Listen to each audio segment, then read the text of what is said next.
गोस्वामी तुलसीदास जी लिख रहे हैं कि आग लगा करके जल के मर जाऊं। तो तीनों में अलग अलग क्यों है? होना तो एक चाहिए। और तुलसीदास जी काहे अलग कर रहे हैं कि नहीं जल करके मरना चाह रही हैं? क्यों? क्योंकि वाल्मीकि जी महाराज यहां एक छूट दे रहे हैं कि शोकाभितप्ता बहुधा विचिंत्य, मरने का उपक्रम सीता जी ने बहुत प्रकार से कर रही हैं, कई प्रकार से कर रही हैं। कुआं में कूद के मर जाऊं, फांसी का फंदा लगा के मर जाऊं, जहर खा करके मर जाऊं। जब बहुत प्रकार से चिंतन कर रही तो आग लगाना भी तो उसमें आ सकता है। इसलिए मानो ये कल्पना कर सकता है, कोई कभी कर सकता है। क्यों? क्योंकि शोकाभितप्ता, शोक से संतप्त हैं भगवती जानकी, और इसलिए बहुधा विचिंत्य, बहुत प्रकार से चिंतन करने कि किस प्रकार से मैं मर जाऊं। सीताथ वेणी ग्रथनं गृहीत्वा, अपने वेणी के द्वारा सोच रही फांसी का फंदा लगाकर मर जाऊं। और उद्बध्य वेणुग्रथने न शीघ्रम अहम गमिष्यामि यमस्य मूलम, यमराज के पुरी में मैं जल्दी से पहुंच जाऊं। और तथा गताम ताम व्यभिचाप्य निंदिताम व्यतिहत हरसाम परिदीन मानसाम, शुभाम निमित्तानि शुभानि भेजिरे नरम श्रिया जुष्टमिव पिसे विनः। हनुमान जी देख रहे हैं हे भगवान। तुलसीदास जी महाराज ने लिखा कि सीता जी ऊपर देख करके रो रही हैं कि अवनी नयावत एक तारा, आसमान में सब आग का गोला दिखाई दे रहा है, लेकिन मेरी बिरहनी के ऊपर, मेरे अभागिन के ऊपर एक भी नहीं गिर रहा है। मैं चाह रही हूं कि मेरे ऊपर गिर जाता, मैं जल करके मर जाऊं, नहीं गिर रहा है। प्रजटासन बोली कर जोरी, मातु विपति संगिनी तय मोरी, आन काठ रच चिता बनाई।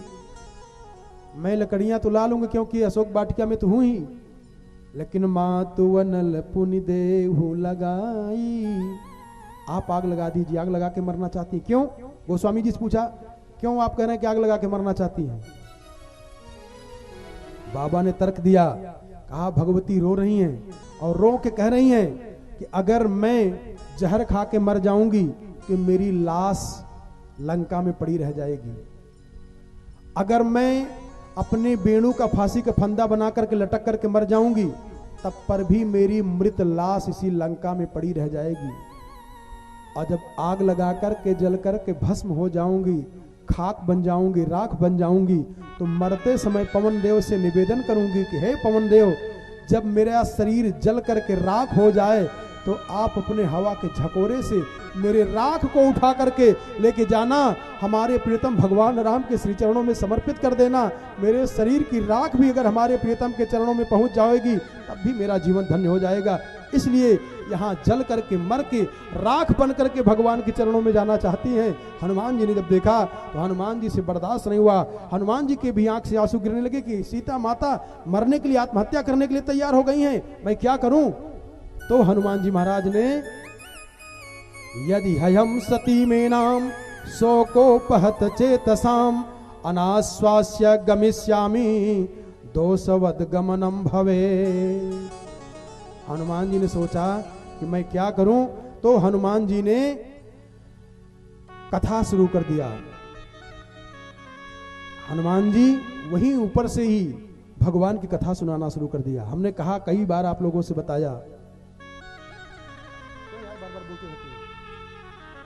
हनुमान जी कथा शुरू कर दिए। और कथा क्या सुनाए? देखो ये सीख ले लो। क्या? किसी के ऊपर ज्यादा भयानक विपत्ति आ जाए, बड़ी विपत्ति आ जाए, बड़ा दुख आ जाए, तो कैसे मिटेगा वो दुख? भगवान की कथा से। रामचंद्र अरे गुण बरने लागा, और सुनते ही सीता कर दुख भागा। हनुमान जी ने क्या किया? ये नहीं कहा कि मैं बहुत बलवान हूं, ये कर डालूंगा, वो कर डालूंगा, कुछ नहीं। केवल रामचंद्र हरे गुण बरने लागा, सुनत ही सीता कर दुख भागा। हनुमान जी ने क्या कहा, वाल्मीकि जी महाराज के शब्दों में सुने, निशम्य सीता वचनम कपेश्च, दिशश्च सर्वाः प्रदिशश्च वीक्षः, स्वयं प्रहर्षं परमं जगाम, सर्वात्मना राम मनुस्मरन्ति। लागी सुने श्रवण मन बानी। कथा सुनने सबको नहीं आता है, यह जान लीजिए। इस दुनिया में किसी को किसी प्रकार की कमी नहीं है, चाहे जहां भी घूमो। न मूर्ख की कमी है, न विद्वान की कमी है, न पागल की कमी है, न सरेख की कमी है। कथा कैसे सुनना चाहिए ये भी सोचो। एक जगह मास्टर साहब पढ़ा रहे थे विद्यालय में, मैथ के टीचर थे, वो गणित पढ़ा रहे थे। तो बच्चों से पूछे कि अगर 20 पूड़ी 4 लोग खा जाएंगे तो 40 पूड़ी कितने लोग खाएंगे। अब सब अपना लग रहे हैं, और एक मोटा तगड़ा लड़का भीम के जैसा, भीम नाम हो उसका, वो ऐसे बैठा, वो सोच रहा था क्या गणित पढ़ना हमको, क्या हमारा तो कई काम है, बस खाना है, ये करना है, वो करना, क्या मतलब है हमसे। अब मास्टर साहब की इच्छा थी पढ़ाऊं इसको, तो देखा तो वो कहीं कुछ दूसरा सोच रहा था। खड़े हो जाओ। खड़ा हुआ, हमने क्या पूछा, कहा गुरुजी एक बार फिर बताओ। उसको ध्यान ही नहीं दिया। कहा 20 पूड़ी अगर 4 लोग खा जाएंगे तो 40 पूड़ी कई लोग खाएंगे। कहा गुरुजी दही शक्कर मिल जाए तो हम अकेले ही खा जाएंगे। कहा बताओ इनका फीस उस देना सब बेकार है कि नहीं, क्या जा रहे हैं पढ़ने, इससे बढ़िया किसी काम में लग जाए, अपना जाकर कहीं नौकरी फोकरी करें, पढ़ने से क्या फायदा है। इतिहास के टीचर आए, इतिहास पढ़ाने वाले, तो परीक्षा में भी कैसे पास हो इसका भी होता है। थोड़ा बुद्धि जब रहेगी तब न नकल कर पाएंगे। कई लोग कहते हैं हम नकल करके पास हो जाएंगे। नकलियव करने के लिए बुद्धि चाहिए।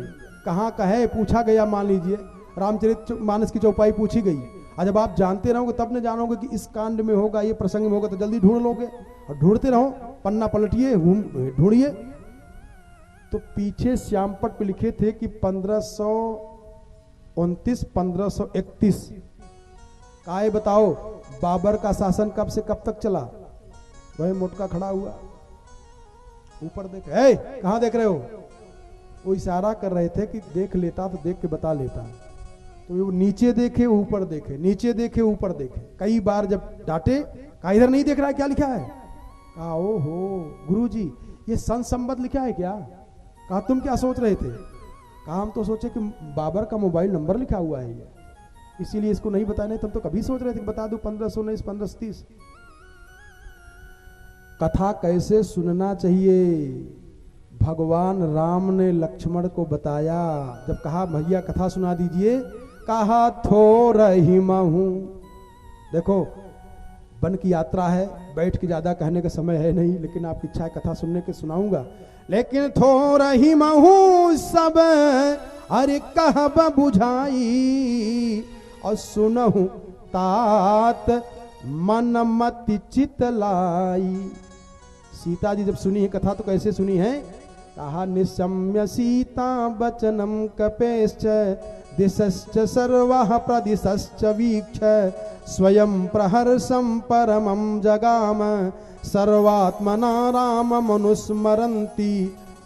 और कहा रामचंद्र गुण बर नहीं लागा, सुनत ही सीता कर दुख भागा, और लागी सुने श्रवण मन लाई, श्रवण मन लाई।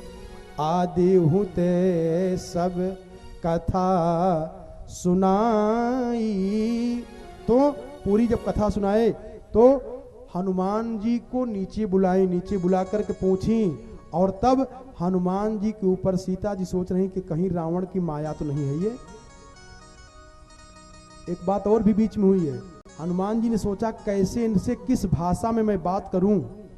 संस्कृत में अगर बात करूंगा तो रावण भी संस्कृत बोलता है, तुरंत सीता जी को शंका हो जाएगी कि रावण का ही कोई दूत है। इसलिए भगवान किस भाषा में बात करूं, किस भाषा में बात करूं।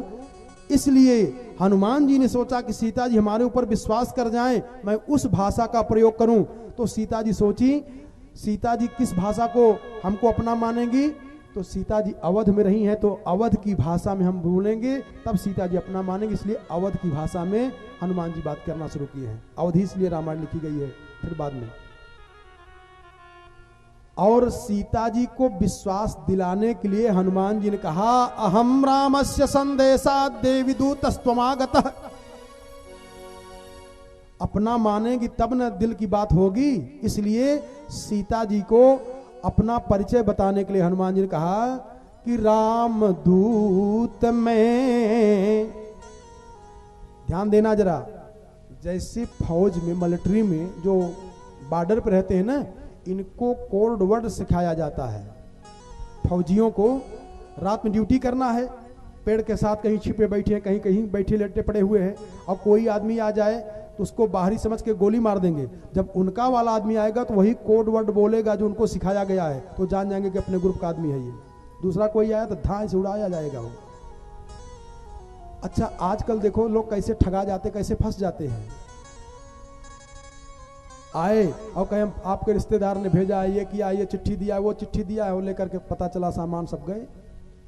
कोई आए, आपके गुरुजी ने भेजा है, ये किए, गहना लाओ दुगना कर देंगे, ले गए। और कई लोगों का सामान शहर में चला जाता है कि नहीं। टैक्सी पे बैठे सामान रखे और जब नीचे उतरे उसको पैसा दिया, टैक्सी वाला स्टार्ट नहीं किया, गाड़ी बंद ही नहीं किया, जय सिया राम, भागा। अरे यार, सामान भी लेके चला गया, नंबर भी नोट नहीं कर पाए। और ये विधि जान जाओगे कोई भाग के नहीं जाएगा। कभी कभी होता है ना, जैसे दो लोग खड़े हैं, पति पत्नी यहीं खड़े हैं, और एक आदमी गया टिकट लेने या कहीं चला गया, पति के साथ वाला पति या उसका कोई आदमी गया, और दूसरा जो चोर लोग हैं उनका गैंग लगी हुई है। पति पत्नी है, पति ने कहा तुम सामान देखती रहो और मैं वहां से टिकट लेके आ रहा हूँ। अब पत्नी सामान देख रही है और गए टिकट लेने, लाइन में लग गए। तब तक चोर का आदमी, आपके पति वहां टिकट में लाइन लगाए हैं ना? कहा हाँ। कहा वो बुलाए हैं आपको, चलो सामान लेकर के वहीं। अब पत्नी को क्या पता, वो तो लेके चलना शुरू कर दिया, कुछ सामान लेगा, कहा कुछ हम लेके चलते हैं। अब पता चला कि जय सिया राम। जरा देखें, सीता जी हनुमान जी की परीक्षा ले रही, बड़ी कठिन परीक्षा ले रही हैं। और हनुमान जी इतनी बुद्धिमान है कि कठिन परीक्षा को उत्तीर्ण कर जा रहे हैं। सीता जी ने कहा कि नर बानर ही संग भई कैसे। तुम बंदर हो, वो मानव है, तुम कह रहे हो कि नहीं हमको वही भेजे हैं, उनकी और तुम्हारी दोस्ती कैसे हो गई? तो कहा राम दूत मैं मातु जानकी। राम दूत मैं मातु जानकी।